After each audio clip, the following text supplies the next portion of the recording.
Welcome to a new episode of Business Meets Life. Hello from Sydney. It is Sunday, 10:30 a.m. DJ Morgs said, Janine, I'm going to be here, which I highly appreciate. So we actually met in a coffee shop.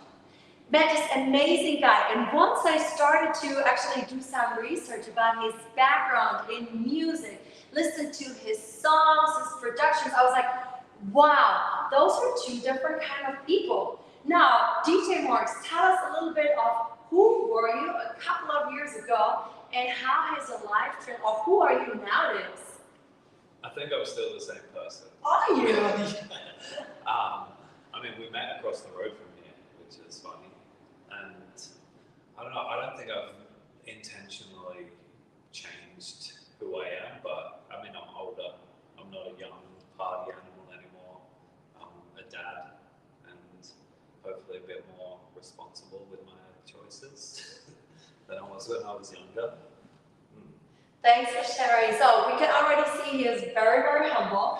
I remember you told me a few days ago, oh yeah, you used to, I think this was like pre-COVID or so, you used to work and party in clubs till 4 o'clock, your girlfriend at home, well now she's your wife, right? Yeah. And suddenly that happened and you decided to change your life. What happened and also how exactly did you change your life? I mean, the music industry is a whirlwind, you know, especially if we started young when we were early 20s and you only ever think of, oh, we want to make one song or I want to do one gig at our local place. And then all of a sudden, you know, it's 15 years later and I'm performing 5 nights a week around the country, around the world. And music is just my life and it was never like this conscious thing of like, oh, it just kind of snowballed into that. And then I think it was COVID when I first, 2018, 2019, were really busy for us. And we were touring constantly and my life was just make an album, tour the album content, tour, make an album, tour, you know, for so long.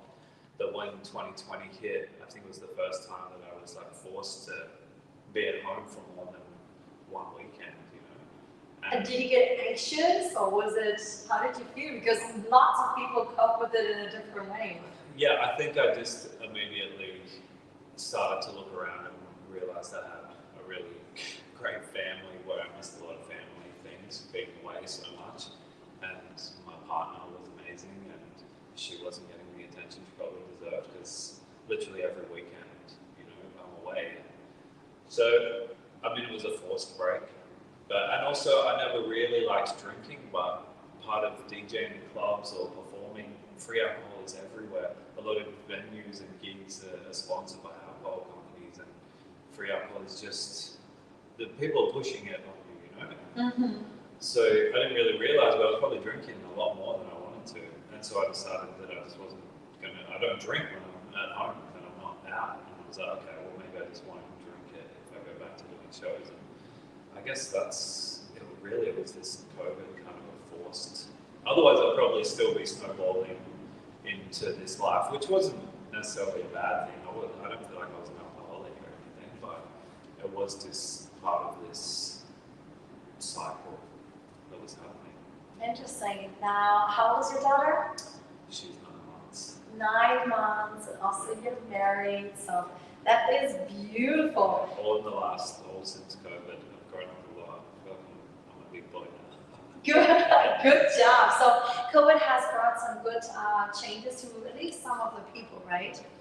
So I did a bit of your research, and if I remember correctly, the band started because you won a local radio competition in Katoomba, I hope I said it right, for free studio hours. And that's an almost comically humble origin story for a group that would go on to go platinum multiple times. What do you think would have happened if you'd lost that competition? Well, funnily enough, yesterday was record store day, I think World Record Store Day maybe. Okay. But I went to a record store in Newtown because some of my friends were releasing their album and they're doing an in-store appearance, so I went to say hello.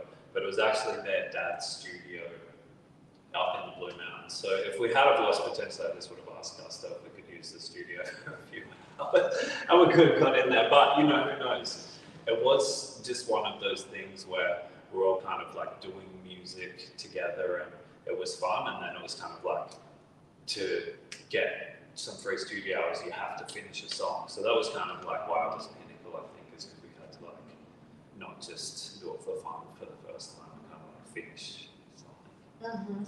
So I watched several of your music videos as well, and in the beginning, when like the way how I met you in that coffee shop, right?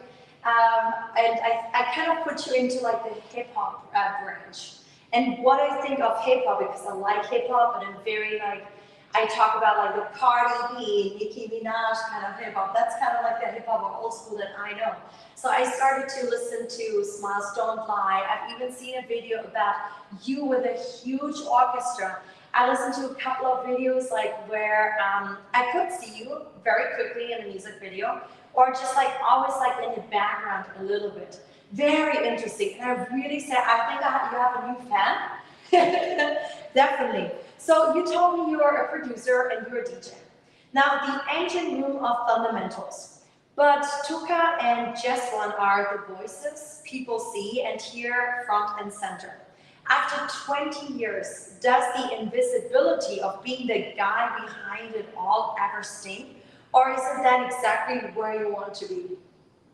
Yeah, I think it's where I always wanted to be. Like, I think that's part of, you know, the industry changing and my life changing is when we started, you know, Instagram had only just kind of come out. And I remember our first release, Instagram wasn't a thing.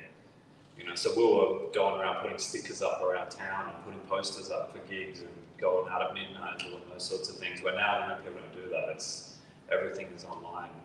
And I never really wanted to be famous or wanted to get my photo taken and be in a magazine. You know, I kind of had to force, I feel like, yeah, I had to force those things a lot. It's not like I was nervous or whatever, I just didn't care. Like, I just wanted to make beats, and I guess when I was 21, smoke weed. That's kind of, and you know, it snowballed into a career, which is amazing. But yeah, I think it's changed a lot now, and that kind of definitely has pushed me away from, yeah, I guess maybe the like pushing the music as a business is that you have to give so much of yourself up. Whereas, you know, like I love Kendrick Lamar, but I don't love him because he posts on social media every day or has a really good social media account. And I think that is changing too, where people are getting famous from social media before the music, and there's kind of this weird, I guess, other angle that you can approach the business. And how did you actually really get into music? Like online, I've seen you showed this amazing like vinyl crates collection of yours.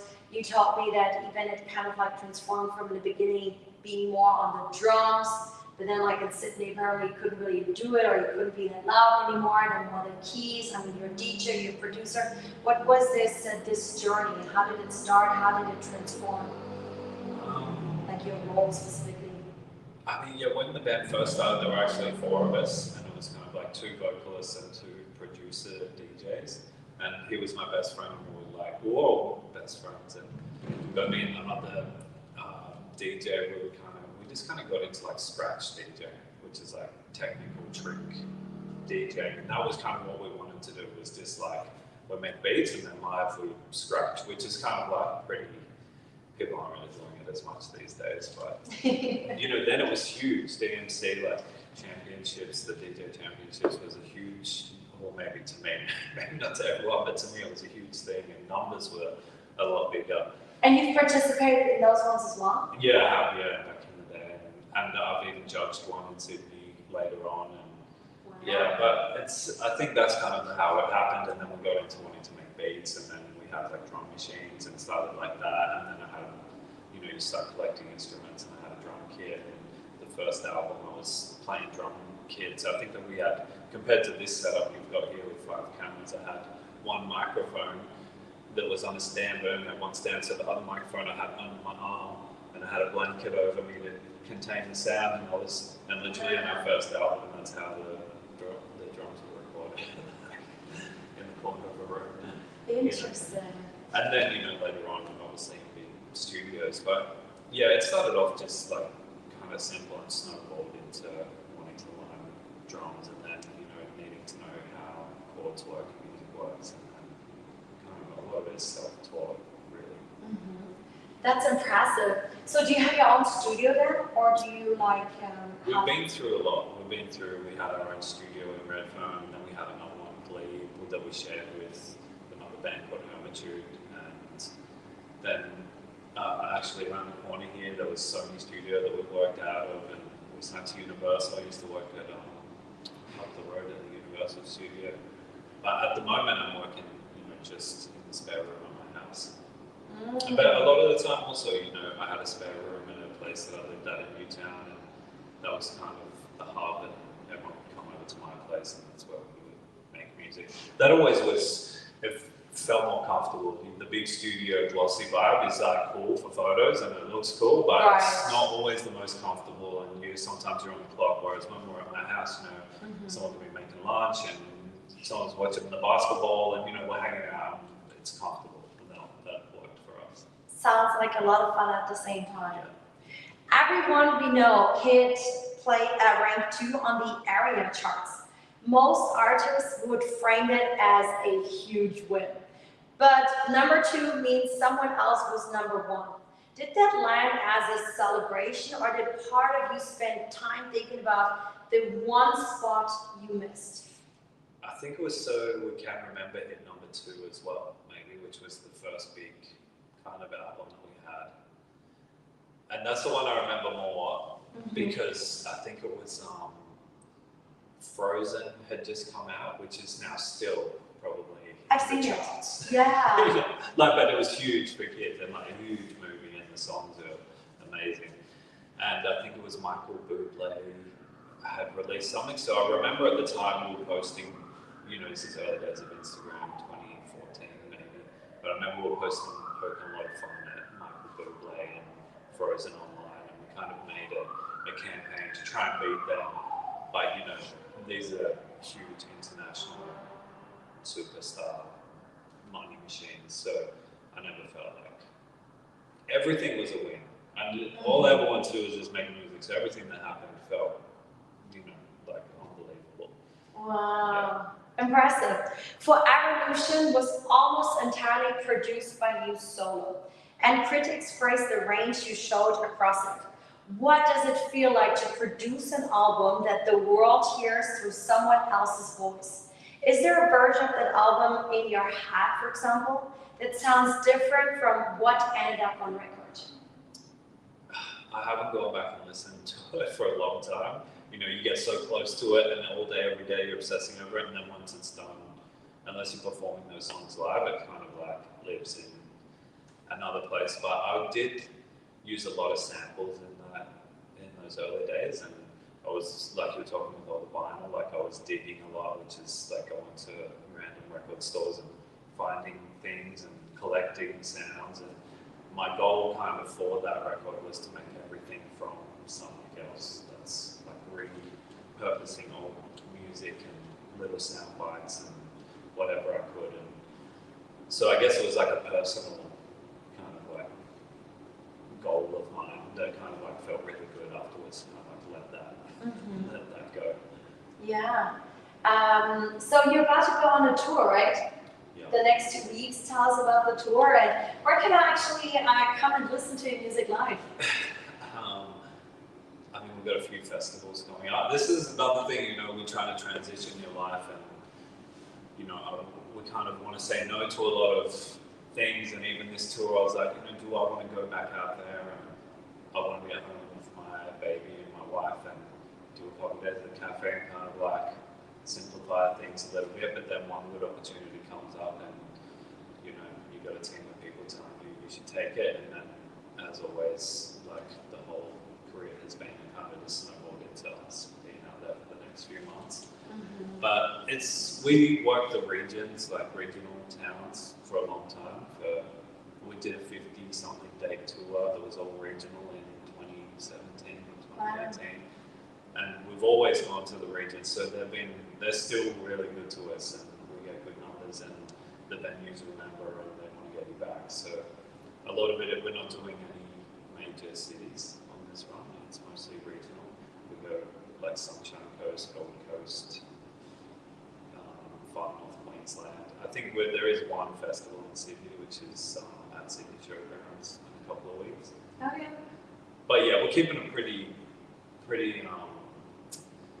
stripped back. I think we're going to smaller venues. Trying to keep the vibe, mid-level, and then I think in the future we'll go back to the main cities and try and do a huge show. Amazing. I mean, you were just thinking about it, like you are a pretty big deal. I know you're extremely humble, but in what you're doing, you're a very big deal and you're a huge success, you and your colleagues. Why did you decide to work in a coffee shop? That's like so random and so different, I would think. Yeah, I mean, it is that thing of the industry is changing a lot, and the way that you have to make money from the industry has changed a lot. And I had such an amazing time. I don't look back with any regrets. Things are never perfect. You look back and like things could have been better, but they could have been a lot worse. And so many people wanted to be in our position, and they're not. And people more talented, people less talented, and more famous. Who knows? So I really, I'm just thankful for what I had, that the industry is changing, I'm changing, and I'm still unsure of the next step of will I go back full. I still do music every day, I still play music. I'm more interested in learning, songs and playing music these days than when it was kind of like towards the end, well not the end, but towards 2020, it felt like the music part of it was kind of turning into we have to win, and like it was about this kind of like being bigger and winning more, and like everything gets gassed up and people telling you great. I think that complicates relationships and I see. And everything. But I was actually thinking about it on the train here, because you talk about business a lot, obviously, and that's what chats in the coffee shop. And I guess for a lot of like musicians, the business model is set up to fail. Like very few musicians have this kind of linear growth throughout it. You start out slow and you hit your kind of peak, and eventually people move on and they go to the next thing. So the business model is tough, especially for vocalists. They kind of like hit their peak. So it's about diversifying, and for me, it's about keeping the passion and just keeping the love for music, because that's what got me so far. It's like not ever thinking about it as a business. We have managers to deal with all that. So for me, it was like just make music. Do what you're best at. Yeah, I don't even know if I'm best at it, but it's what I like to do. Yeah. And it got me so far. So I just trying to like simplify it at the moment and learn and keep creative and keep creating, and eventually, maybe I'll find what that next thing is that I'll sink my teeth into, and I'll get back into the industry. But working in a coffee shop is simple, and I'm only doing a couple of days. You've seen what it's like. It's pretty chill in there, and you can talk to people, and and it keeps me close to home. Pays the rent for that week. Amazing. So let's talk about Jones Jr. Jones Jr. is old school soul meets contemporary production, a very different world from hip hop. What does that project give you creatively that Fundamentals can't? And is it strange building something where you're no longer the invisible one? I think actually that project came about me and a good friend of mine, Ed Jones. We both share the same last name. That's how Jones came about. Funny. Yeah. And he was an amazing singer. And it just so happened we're at a bar one night, both getting drunk together. And we're both heartbroken about our girlfriends. He had been dumped, I had been dumped. She's now my wife. Aww. But there was a period where we broke up, and me and my friend were at this bar drunk, and he's an amazing singer, and and I kind of started this project on my own, this soul beats thing, just for art's sake, just doing it, not to try and make anything of it, just to do it. And he was like, maybe I'll sing on one of them, and I'll come over and we can. And we started making these songs, and then we released it for free on the internet, and that led to us getting signed to Sony Publishing and Warner Music at the time, just off a free thing that we put out. And then we went around the world doing writing sessions and playing gigs in Japan, and yeah. Wow. I don't know if that answered the question. No, I love it. This is like so interesting. So most musicians in a successful band are terrified to do a side project in case it overshadows or complicates the main act. How did the rest of Thundamentals react when you launched Jones Juniors? And was there ever a conversation about whether it was a good idea? I don't think there was ever a conversation. The other guys had done their own solo things as well. One of them has released, maybe four albums solo, and Jones Jr. was a completely different genre. And also, Thundamentals was always so busy that I could never be 100% with Jones Jr., but I loved that we did some amazing tours with that. It still is something that I'm working on with Ed to this day. We actually have an album ready. It's just for us at this point. But yeah, we also have done a lot of work with Sony Publishing with that band, because syncing for things like ads and movies has been more profitable with the Jones Jr., just because soul music seems to be more accessible to everybody than maybe hip hop, where everyone likes hip hop. Maybe, I don't know. It's Interesting, yeah. Let's speak a bit more about the craft, like production, DJing, audio engineering. You've been producing music for over 20 years now. In that time, you've watched technology completely transform. We just had a conversation about this, right? And what's possible in a studio nowadays. From hardware to DAWs to AI, is the barrier to entry being so low now a good thing for music, or has something important been lost? What's your opinion? No, I think always I've thought that it doesn't matter what gear you have or how you make it, a good song is a good song at the end of the day, whether it was recorded, with someone holding their microphone while they're playing the drums under their armpit, or, in a professional studio. Really, a good song is a good song. It doesn't matter what gear you use or how you get there. I've kind of always, thought that. Okay, so DJing and producing are two completely different skill sets. One, I guess, is more spontaneous, live, crowd reactive. The other one is, I assume, patient, solitary, obsessive. Which one feels more like the real you, and do they ever conflict? I think there's been waves where I used to love being in the club. I just love being in the club, playing R&B, and it's 4 a.m. and I'm coming out. And I love that. I thought I would never grow out of it. But I also think they feed each other, because you're going out there and you're seeing what makes people dance and makes people move, and how they react to different sounds and different tempos and tempo changes. And then you Okay, 1 second. Seems like we have the cleaners coming earlier than usual. You better entertain the audience.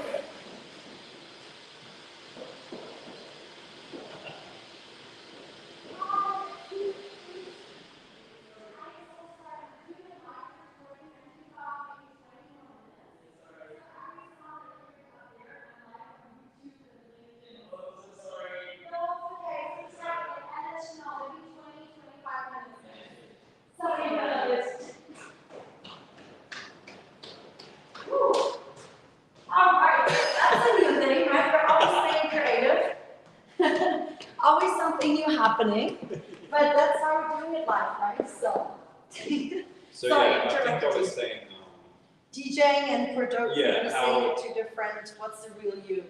Yeah, I think the real me is both those things. I used to love going to the club, but also loved being at home on my own late at night. Coming up with ideas, but they did feed each other. You're learning a lot when you're in the club and you're seeing how people react to different types of music, and I think that would inspire, music, hopefully, that people wanted to dance to during our show. Amazing. So you've also covered Matt Corby's brother in a Like version that ended up ranked 49 on the Triple J Hottest 100. Taking someone else's deeply personal song and making it your own. What's the creative process behind it, and is there a risk of getting it wrong that people might not understand? Yeah, there's definitely. I think recently there's been a lot of controversy over a band that did a cover on Triple J, and in the last few weeks I've been seeing that they did a cover of an Usher song, and they kind of before the song they did a little interview with Nova saying how terrible the song is, and they wanted to make it good, and everyone was like, "How dare you kind of say that Usher's terrible and then do a cover?" But I mean, that song, that Matt Corby brother song, is an amazing song. I don't know if you've heard it. Matt Corby is a freak singer and musician. So there's definitely, I think at the time we didn't think about it being risky, but it was a big song at the time, and we had to do our first Like a version. And Like a version is a big thing in Australia. You might not have heard of it, but Triple J was a huge radio station for musicians. And Yeah, all of this is still a bit new to me. yeah, and getting on festivals, pretty much if you're getting good play on Triple J, you would be playing the festivals you were playing. So they were huge for us, and they were really supportive in the early days. And then so doing that was a big deal, but we didn't really think about whether it was going to be a good or bad thing. I mean, I think we ended up coming number 8 in the Triple J Hottest 100 best of all times. Yeah, they did like a, whatever, it's something. But I remember actually when that came on, I kind of like wasn't really listening, and I kind of like checked on the internet, and it was down to like number 15, and we weren't in there, and I was like, oh well, we're not gonna get in there. And then someone sent me a text like, you're number 8, and I'm like, we didn't even try. It's all voted, it's fan voted, so people will still, this is 10 years later, people still connect with the song. Yeah. But we didn't have much backlash from the song, and I think we did enough of a change and made it our own that hopefully it wasn't too offensive to Matt Corby. Yeah. So 20 years in Australian music as an independent act, no major label, no manufactured moment. Most bands don't survive 5 years. What is the actual secret to staying together, staying relevant, and still wanting to do this? And what nearly ended it? We did sign to major labels. Oh, sorry. Yeah. Like Sony and so on. Yeah. Yeah, we did. I think we signed first to Universal Music. Oh wow. And then we signed to the Virgin Music, and Sony as the publishers. So we did end up going major. And was that like a game changer? Was it because of that? That's why you're still together, still keeping it up? To be honest, I don't know if it's a game changer. I think it's changing a lot now. I think they have less pull these days. People can have such a huge social media presence that they don't need a major label. They're bigger, they've got a bigger marketing machine on their phone than some of the major labels potentially. But again, we had good management who I trusted, and they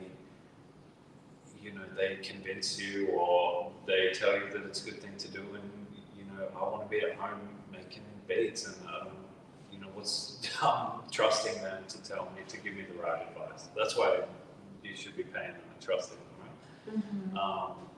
So yeah. I mean, what's the question? Yeah. So how can you still stay relevant and still staying together? Or was there even a time when really you ended it? Whether Jones Jr. or Fundamentals. Yeah, I think we've all had moments throughout the years of maybe wanting to end it or I can't do it. But like I said, it really snowballs, and all of a sudden, you're at home for a couple of weeks and then you get that itch again. Or I used to always think after this tour, maybe 50 dates, I'm doing 4 nights a week for 3 or 4 months, that I'm gonna get home and I'm just gonna rest for a month. And then literally the next day, I would wake up inspired and I'd be sitting there at my computer making music all day, because I'm inspired, because people are coming to see my music, and or whatever it is, or I'm just obsessed with it. So it kind of just kept snowballing. But relationships are hard in business, and friendships are hard. you know, over time, and sometimes they're hot and sometimes they're cold, and yeah. So I don't know how we did it, but it kind of just felt like we were so busy we never had a chance to stop. Interesting. What's the biggest mistake you've made in your music career? It could be a business decision, it could be a life decision, and also what did it cost you actually? Biggest mistake. Like I said, I really don't have many negative memories, or like surely there's some times where I was too drunk being an idiot or something when I'm young, but who hasn't? I can't think of I wish I had one, because I'm definitely not perfect. I've made plenty of mistakes, everyone has, but I can't think of a specific mistake that I feel like I've made. That's amazing. And what does it take also I mean, a lot of people say the wife or the partner in your life you choose is like equally important as the business relationship that you're choosing. What's the role of your wife in all of the music and the work that you have created? I mean, some of these geniuses out there, you would always know, because they have this girlfriend now, they have that muse. That's why the song was created. I'm not sure how it is for you. Yeah, I mean, she has a very different taste in music to me, and I think when you're young, you're like, oh, my partner will love the same music and she'll want to do everything I want to do, but it's not always the best fit. And I think she likes different music, and always liked her opinion on my music. You know, something I'll be in my room obsessing over for days, and be like, oh, I'll show it to her, and I'll start it in 3 seconds, and she's like, oh, I don't really like this, and you know. And I did always like the honesty, especially when you're going out and fans are telling you everything you do is amazing. It was actually quite grounding to have a partner who was always kind of honest with me. And yeah, I mean, she's just caring and loving, and I think our relationship is separate from whoever I was, you know, in the music industry. I love that we're talking about identity now, because you're a producer, DJ, audio engineer, performer, a band, manager. Like, you have so many different kind of roles, right? What does the person who has to manage all of these different identities look like when no one's watching? And is there a version of maybe burnout that you've hit or had to claw your way back from? I guess the burnout happened, in the forced stop in 2020, when, you know, we all kind of took a look at what was going on in our lifestyle and how just insane it is. But I didn't feel burnt out, but I think we're all very close. And, you know, your best friend who's next to you, everything they do starts to annoy you because you're with them, you know, 250 days out of the year, and that's just how relationships work. And I don't think I had too many burnouts, like a lot of hangovers for sure. You know, I remember many times going straight. We would play a band show, and then I would go do a club DJ set afterwards, and then I would go to the hotel to get my bag and jump on the plane and fly to the next place and do it again. Wow. It's not the most the healthiest stuff sometimes. Impressive. Speaking of identity, like, you as a father, what's Morgan like? Dad Morgan like? What's he like? I mean, my wife could probably tell you better than I could, but hopefully I'm, you know, caring and loving and supportive, and being a dad is awesome. I think it's definitely simplified my life. Like what I was talking about before, with the industry kind of starting to feel like you need to win, less about the art, and I got to win, and you got to be better than whoever else. That being important when it's not actually important. As soon as my wife was pregnant and you have a baby, it's like actually none of that stuff matters, and what's important is your daughter and being a good father. Everything else is just secondary. And I loved you. I think you showed me a video on how you took her for baby swimming, right? Baby spa, yeah. Baby spa. Very, very creative. Which something I thought, you know, at first I was like, this is insane. Why are we going to take a baby to a baby spa? And my wife was really into the idea, and then we went there and I saw how happy she was. I was like, we're coming every week. Little princess. Yeah, oh, definitely. Beautiful. Okay, we're coming slowly to an end. So the Blue Mountains gave you everything. The community, the band, the spark, but you also had to leave it behind to pursue the career. What did that place take from you in order to give you what you've got? And is it still home? What did that place take from me to give me what I've got? Yeah, maybe. So I'm trying to. So, or what did it actually like give you? Because like you basically grew up there, right? But you're not really living there anymore. No, yeah, we all moved out. Yeah, once we finished school, pretty much, like maybe a couple of years after. But the mountains was, there was a few big Australian acts that came out from the Blue Mountains.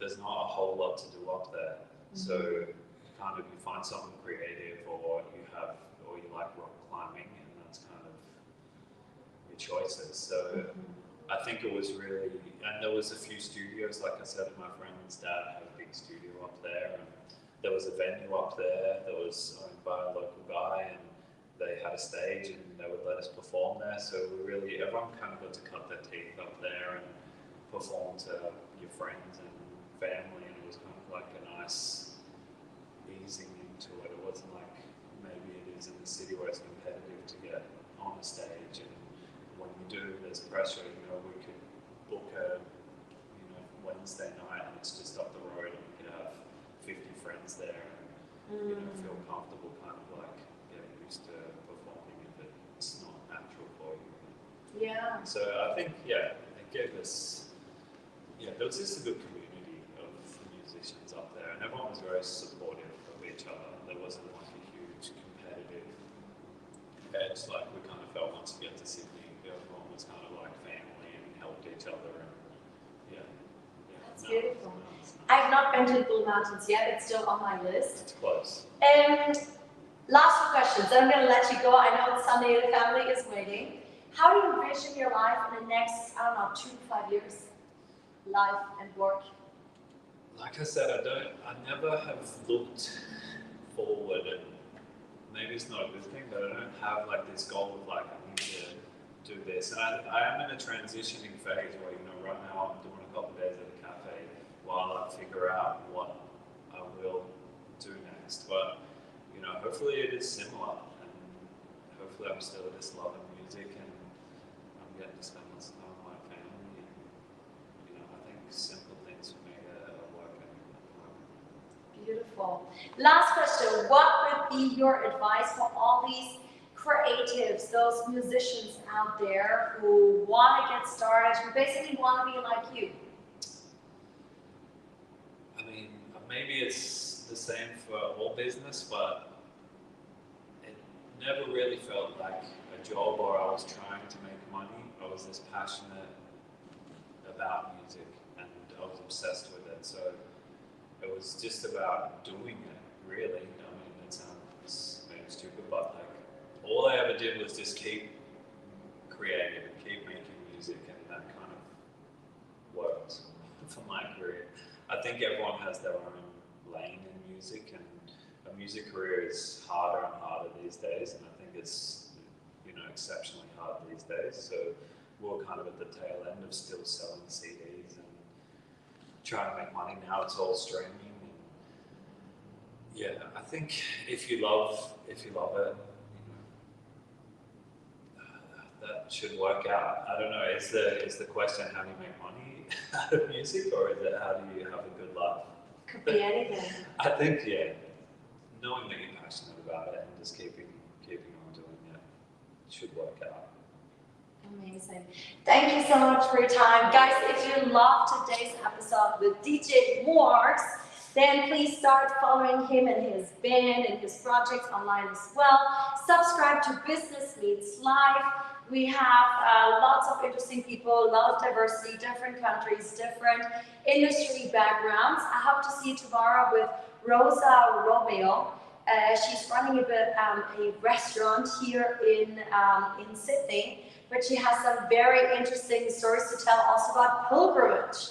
So yeah, different kind of topic tomorrow. There you go. Thank you so much for your time, Morgan, and happy Sunday. Yeah, you too. Thanks.